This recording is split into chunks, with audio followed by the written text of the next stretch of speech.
നമസ്കാരം, ഞാൻ നന്ദകുമാർ. ഇന്ന് കർക്കിടക വാവ് ബലിയാണ്. ബലിയുമായി ബന്ധപ്പെട്ട് ബലിതർപ്പണവും പിതൃതർപ്പണവുമായിട്ടുള്ള കുറച്ച് ചെറിയ ഷോർട്ട് വീഡിയോ ആണ്.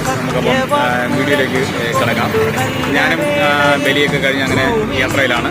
അതിൽ ആ ചെറിയൊരു കാഴ്ച കാണാം.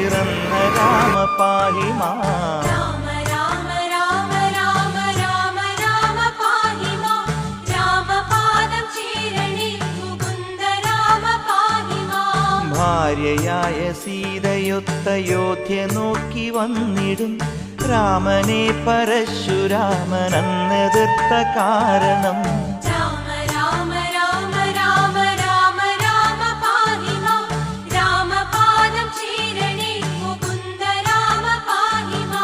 ദർപ്പശാന്തിയേകി നല്ല വൈഷ്ണവം ധനുസ്സിനെ കൈക്കലാക്കി വന്നു ചേർന്ന രാമ രാമ പാഹിമ.